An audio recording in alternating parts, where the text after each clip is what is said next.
Olá, seja bem-vindo ao nosso estudo bíblico online de quinta-feira, toda quinta-feira, 8 horas. Nós nos reunimos aqui.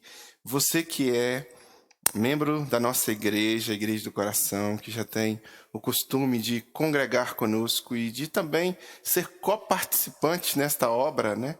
Seja muito bem-vindo, que Deus abençoe você, que Deus solidifique em seu coração a vontade dele e os planos dele para você. Para você que nos visita também, seja muito bem-vindo. Nosso interesse é que você aprenda a Bíblia, é que você aprenda a palavra de Deus. Então, nós nos esforçamos para envidar recursos financeiros, recursos intelectuais, recursos humanos, para que você tenha acesso à palavra de Deus e nos esforçamos para que isso aconteça. Para ajudar a todos aqueles que têm sede da palavra, para compreender o texto, para caminhar com o texto e para juntos somarmos debaixo da boa, agradável e perfeita vontade de Deus. Você é sempre muito bem-vindo, tá bom? Nós estamos estudando agora o livro de a carta do apóstolo Paulo aos Romanos e chegamos no capítulo 12, no versículo 9, né? Já fizemos um pequeno percurso e hoje nós vamos ler a partir do versículo 9. Na sua tela aí vai estar para você, então acompanhe conosco. O amor deve ser sincero. O amor deve ser sincero. Odeiem o que é mal, apeguem-se ao que é bom. Dediquem-se uns aos outros com amor fraternal. Prefiram dar honra aos outros mais do que a si próprios. Nunca lhes falte o zelo.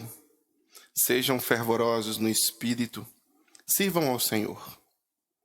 Alegrem-se na esperança. Sejam pacientes na tribulação, perseverantes na oração.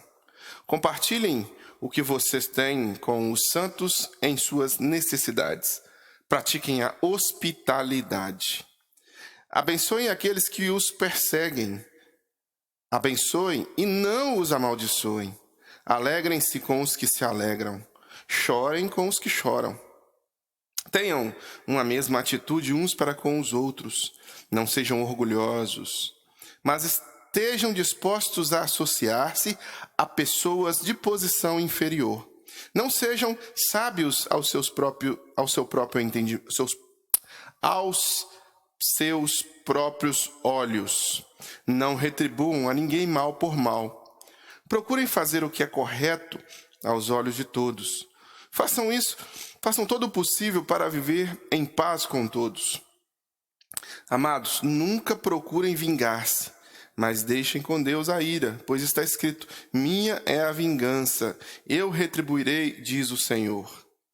Ao contrário, se o inimigo tiver fome, dele de comer, se tiver sede, dele de beber.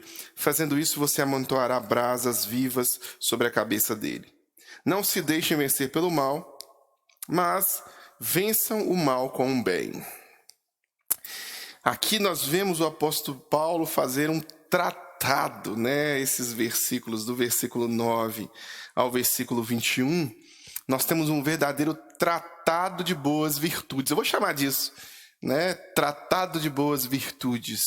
Aqui é um encorajamento do apóstolo ao cristão, né? Aquele que se comprometeu com Jesus, aquele que segue os ensinos do Mestre Jesus. O apóstolo Paulo, ele faz um grande encorajamento em todas as suas cartas para que nós, cristãos, busquemos ter boas virtudes. Eu vou precisar ler versículo por versículo para a gente pegar virtude por virtude, para podermos refletir sobre cada uma delas.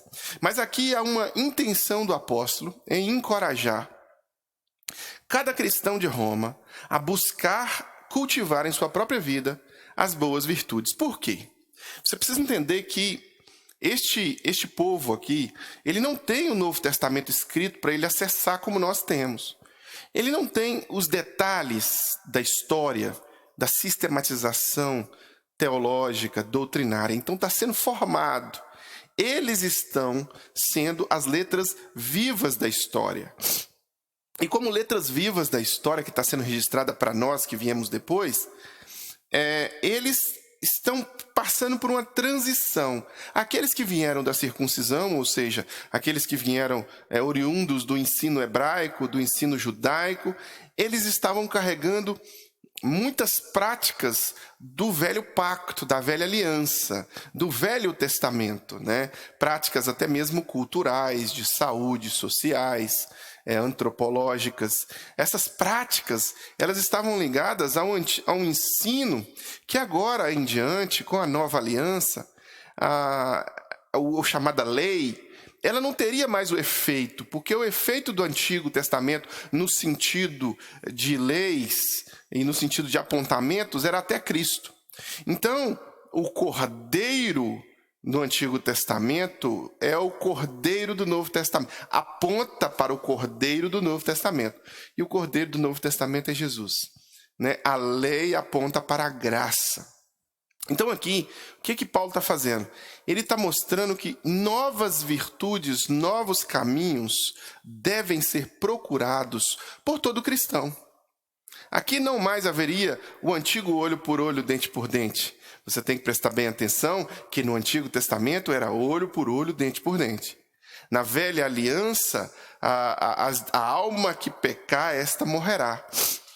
Na velha aliança, na antiga aliança, o amor ele não era manifesto na cruz ainda. E o altruísmo cristão estava sendo construído aqui, né? Jesus havia ensinado que quando alguém batesse na face tinha que virar outra. Jesus havia ensinado que não era para pagar o mal com o mal. Mas esse ensinamento, ele não era um ensinamento vigente. O ensinamento religioso vigente era o ensinamento do bateu, levou, né? Isso não quer dizer que Deus, no Novo Testamento, ele ignora essa necessidade de justiça ou essa necessidade de um homem plantar o que ele colhe. Mas aqui nós temos um novo elemento que está sendo introduzido, que é a graça.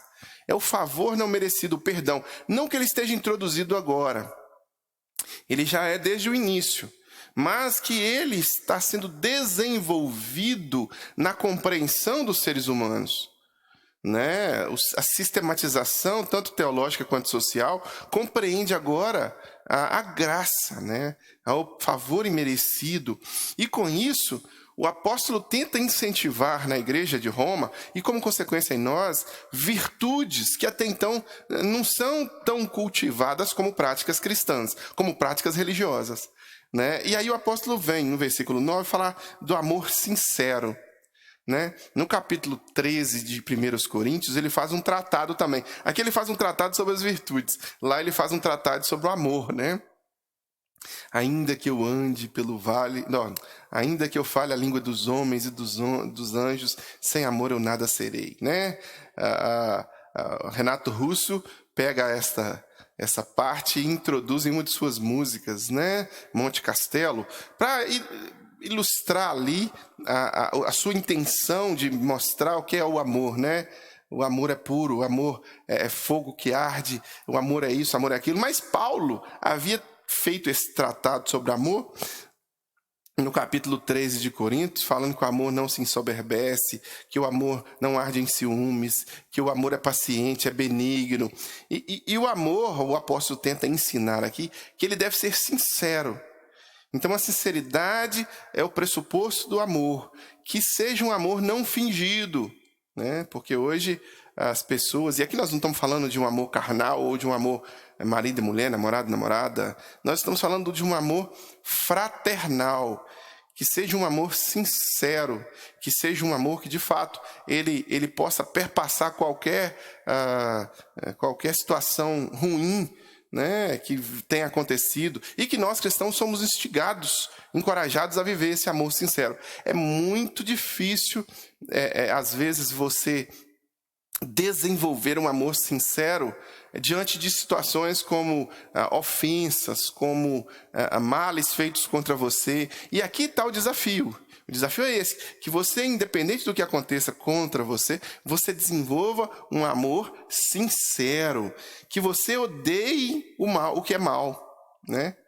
Se tem que ter ódio, que o ódio seja canalizado contra o que é mal. Todas as coisas ruins, todas as coisas injustas, todas as coisas negativas, todas as coisas que são de gerar coisas ruins para o próximo, que isso desperte o nosso senso de justiça e que seja alvo da nossa indignação, né? A indignação do justo. E que a gente se apegue ao que é bom. Perceba que aqui há uma dicotomia. O que é mal e o que é bom. Então existem coisas más que a gente deve odiar e que nós devemos nos apegar às coisas boas. Não é a mesma coisa. Por mais que a sociedade às vezes tente colocar no mesmo patamar, ou por mais que as situações ideológicas, culturais, políticas, acadêmicas tentem colocar no mesmo patamar, existe uma grande diferença. Existe uma grande diferença entre o que é bom e o que é mal. Existe uma grande diferença entre a pessoa boa e a pessoa má. Existe uma grande diferença entre aquele que segue o que Jesus ensinou e aquele que não segue o que Jesus ensinou. E existe também uma consequência disso. E o que o apóstolo Paulo está dizendo? Nós devemos abominar o que é ruim, abominar o que é mal e nos apegar ao que é bom. Né? Nos dedicar como cristãos uns aos outros em amor fraternal. Olha aqui a expressão que o apóstolo usa, o amor fraternal. Esse amor sincero, ele deve ser fraternal. Um amor de irmão. Um amor. Por isso que os cristãos se chamam de irmãos, né? Mas não é só chamar um ao outro de irmão. É ser irmão de verdade. É realmente sentir a dor do outro. É realmente sofrer com os que sofrem. Chorar com os que choram. Se alegrar com os que se alegram. O ensino cristão, o ensino de Jesus é esse. O apóstolo Paulo está tentando reforçar isso. Essa dedicação fraternal uns aos outros. E aqui vem uma coisa ligada ao nosso orgulho. Né? Ao nosso umbigo aqui. A nossa necessidade de autoafirmação. Prefiram dar honra aos outros mais do que a si próprios. A nossa tendência é considerar-nos mais, né? Elevarmos mais, olharmos para nós mesmos e ter de nós mesmos uma estima mais alta do que do outro. Aí vem uma inversão aqui. Considere o outro, prefira dar honra ao outro, né? Erasmo de Roterdã escreve, né? O elogio da loucura, né? Se ninguém te elogia, elogie-te a ti mesmo. Aqui vem um confronto direto com o cristianismo, né? Lacan vai dizer que você tem que se amar primeiro, né? Cristo não. A palavra de Deus não. A palavra de Deus diz que você tem que considerar automaticamente o outro. Considere primeiro, honre primeiro o outro, mais do que a si próprio. Se você tem honras para receber, que essas honras sejam dadas por outras pessoas, não por você mesmo. Né? Que você não se elogie, que você não olhe para você, tendo de você mesmo uma alta estima, né? Não, mas eu sou o cara, mas eu sou isso, mas eu... Não!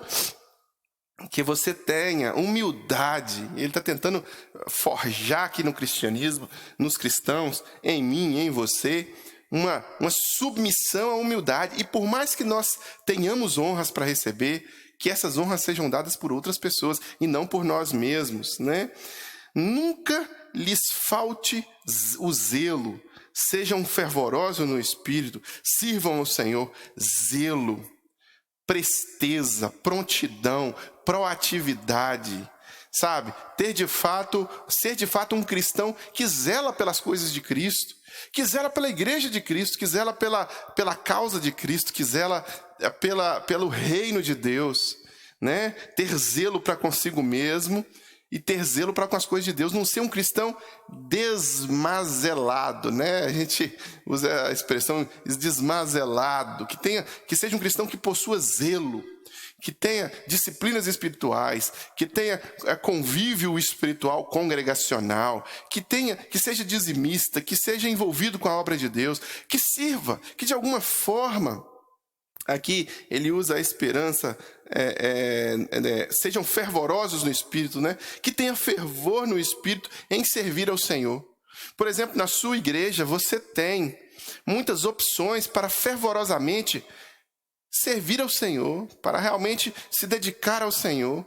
Às vezes você olha para o lado e vê pessoas fazendo isso, né? Você vê pessoas se dedicando, se envolvendo, servindo no ministério com crianças, servindo no louvor, servindo no ministério de pregação, servindo no preparo dos estudos bíblicos, servindo na ministração aos necessitados, né? Levando as cestas básicas, entregando, fazendo serviço social. Você vê pessoas que chegam no templo 2, 3 horas, até 3 horas antes de você chegar, para arrumar o templo, para preparar o templo, para organizar tudo, para começar o culto. E depois que você vai embora, essas pessoas ficam organizando, limpando. Essas pessoas marcam de tempo em tempo mutirões para organização e limpeza. Essas pessoas se dedicam. Então, muitas pessoas, fervorosamente, estão servindo ao Senhor. Então, que você também tenha esse mesmo zelo, esse mesmo envolvimento, né? Estou exemplificando praticamente com algumas coisas que ocorrem, por exemplo, na nossa igreja, mas que você seja fervoroso e sirva o Senhor, né? Alegrem-se na esperança, se alegrar na esperança, se alegrar de que dias melhores virão na presença do Senhor. E isso é motivo de muita alegria. No meio ao vale da sombra da morte, né? Hoje um colega me manda uma mensagem no grupo dizendo que só entre pastores batistas foram 400 pastores ceifados pelo vírus chinês. 400 pastores da Convenção Batista Brasileira, pastores sem contar as outras convenções batistas que tem. 400 ceifados pelo vírus chinês. É uma onda e um vale da sombra da morte constante. Todos nós, às vezes, conhecemos alguém ou ouvimos falar de alguém que perdeu ou que faleceu ou que passou aperto com esse vírus que está aí. E nós não devemos nos abater com as circunstâncias ruins que nos cercam. Nós devemos nos alegrar com a esperança. Dias melhores virão. O Senhor há de prover dias melhores. O Senhor tem cuidado de nós. Que nós tenhamos esperança e que a nossa esperança esteja firme e fixa na segunda vida do Senhor, na segunda vinda do Senhor. Ele vai retornar, Ele vai nos levar ao céu, onde não haverá nada que nos tocará. O cristão vive nessa esperança constante, porque ele vive. Posso crer no amanhã, porque ele vive. Temor não há, a gente já canta isso. Então que essa seja a nossa realidade. Esperança viva, esperança fixa, esperança de que, de fato, o Senhor providenciará e proverá para nós alento, proverá para nós alimento, proverá para nós paz em meio às tribulações. Shalom, né? É a paz que excede o entendimento. Então que você se alegre nessa esperança. Que se o mundo está chorando, que nós possamos ser aqueles que vão se alegrar, não na situação do mundo, mas na esperança de que o nosso Redentor vive e Ele voltará para nos levar e Ele estará no meio ao caos, no meio à floresta, no meio à fogueira de fogo, no meio à tempestade, no meio onde tiver, o Senhor estará lá. E se o Senhor está ali, nós devemos manter a esperança viva. Sejam pacientes na tribulação, perseverem na oração. Olha, alegria na esperança, paciência na tribulação, perseverança na oração. É manter a oração firme e ter paciência, porque a tribulação, ela vai passar. Ela vai passar. Percebe como é que ele está fazendo um tratado de boas virtudes? Não dá. Eu estou tentando resumir aqui por causa do nosso tempo, né? A gente fica só 30 minutos, mas, de certa forma, cada virtude dessa aqui a gente poderia gastar horas e horas refletindo sobre quão importantes elas são, né? Perseverança na nação. Compartilhamento, compartilhem o que vocês têm com os santos em suas necessidades. Olha só, dividir, altruísmo, não olhar só para si mesmo, não pensar só em você, não ser autocentrado, não imaginar que é só você que tem problemas, que é só você que tem dificuldades, não imaginar que é só você que tem necessidades materiais, não imaginar que é só você, só você, só você, só você. Não fazer assim, pelo contrário. Dedicar a partilhar, a partilha, a dividir. Divida, partilhe. Seja de fato alguém que vai dividir as necessidades, que vai dividir a ponto de suprir a necessidade dos outros. O cristão, por natureza, por DNA do cristianismo, ele é altruísta, ele contribui financeiramente com sua igreja. Ele contribui com dízimos e com ofertas. Né? Possivelmente esteja aparecendo na sua tela aí agora que eu disse isso, o Pix da igreja, financeiro@igrejadocoração.com. Possivelmente esteja aparecendo para você. Por quê? Porque, de fato, é através da contribuição de cada um que nós podemos chegar até vocês através desse trabalho que nós estamos fazendo. E se você está sendo abençoado, é graças a outras pessoas que contribuem, né? Por isso, é um contribuindo para abençoar a vida do outro. Então, que de fato você receba a bênção, mas que você também seja altruísta a ponto de contribuir com a igreja, a ponto de se envolver com os necessitados. Toda semana nós estamos respondendo demandas de alimentos de pessoas, entregando cestas básicas, fazendo o serviço social da igreja. A Igreja do Coração tem por hábito ser muito altruísta, está no nosso DNA. Está no nosso DNA. Nós já construímos casas para necessitados, nós já envolvemos com a dor do próximo, nós já entregamos várias cadeiras de rodas. Esse é o papel da igreja. E a igreja só consegue fazer isso se as pessoas que com ela estão juntas, né, fazendo parte, contribuem, são realmente desprendidas financeiramente e se envolvem no trabalho da igreja. E aqui, o que nós vemos aqui é esse compartilhar, né? Que você seja também alguém que compartilhe. Pratiquem hospitalidade. Hospitalidade. Esse é um grande desafio nos dias de hoje. Porque as pessoas são tão egoístas, mas tão egoístas, que por vezes a casa delas não é o reino, não é uma extensão do reino de Deus. Elas querem frequentar a igreja no templo, mas elas não querem que a casa delas seja o reino de Deus. Nós devemos ser hospedeiros. Nós devemos abrir as nossas casas para que a nossa casa também seja o reino de Deus.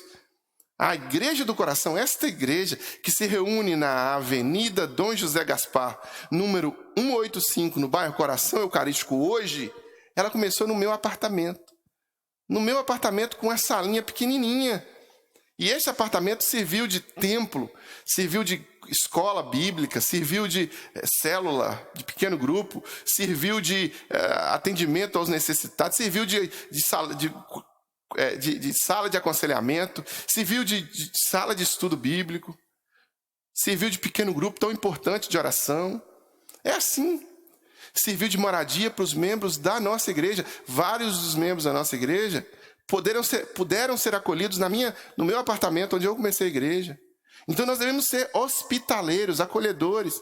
O ensino bíblico é esse. Pratiquem a hospitalidade. Coisa que as pessoas de Sodoma e Gomorra também não tinham.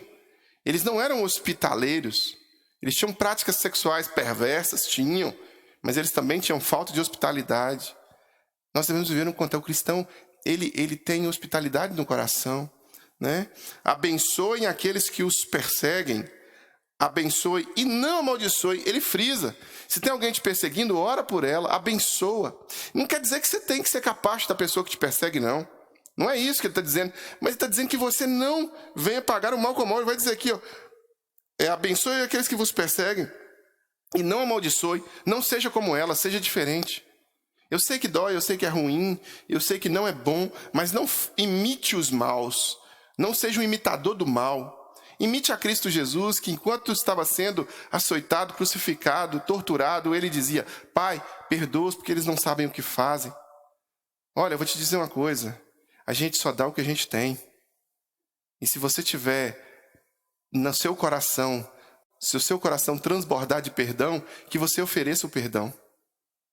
Que você não ofereça o ódio, a amargura, a raiva, o ranço, a coisa ruim. Que você realmente ore por essas pessoas que te fizeram mal no seu passado, te fazem mal hoje. Que você realmente tenha, sabe? Muitas pessoas já me fizeram mal, muitas, mas muitas mesmo, já me fizeram mal. E para essas pessoas o que eu tenho é oração a oferecer. Oração a oferecer. E quanto mais oração para que elas sejam abençoadas e que sejam libertas, e muitas delas já até foram, né? Já se comprometeram com Jesus. Eu também já fiz mal para muitas pessoas, já me comprometi com Jesus. E é assim, perdoando uns aos outros, restaurando esta identidade com Cristo que nós temos, orar e não amaldiçoar, alegrar com os que se alegram, chorar com os que choram. Isso nós fazemos como igreja o tempo todo. Semana passada, nós, alguns meses atrás, nós nos alegrávamos com o nascimento de filhos de pessoas da nossa igreja, crianças vindo ao mundo, herança do Senhor, e ao mesmo tempo choramos com a perda de entes queridos, de membros da nossa igreja. É assim, alegrando com os que se alegram, chorando com os que choram. Esse é o papel. fraternal da igreja, né? Do cristão, né? Tenham uma mesma atitude uns para com os outros, não sejam orgulhosos, mas estejam dispostos a associar-se de pessoas de posição inferior. Quer seja o faxineiro da empresa, quer seja o dono da empresa, você tem que tratar da mesma forma. Você tem que ter cordialidade, amabilidade, você tem que ser cortês, você tem que ter educação. Olha que Paulo está incentivando aqui boas virtudes. Não seja sábio ao seu próprio entendimento, não se ache, não elogie-se a si mesmo. E todas as vezes que você for olhar para você com um olhar altivo, com um olhar de que você é orgulhoso, com um olhar de que você é alguma coisa, combata esse pensamento na raiz, não permita que ele continue. Não retribua a ninguém mal por mal.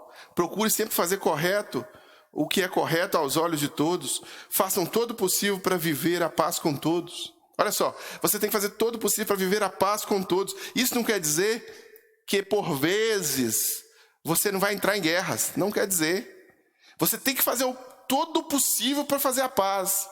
Né? Eu sempre gosto de usar o exemplo de, por exemplo, com relação a alguém que vai fazer mal aos filhos. Né? Você está em casa, um meliante pula na sua casa, esse meliante vai fazer mal para os seus filhos, vai estuprar a sua esposa, vai dar um tiro num filho seu, vai fazer mal para a sua família.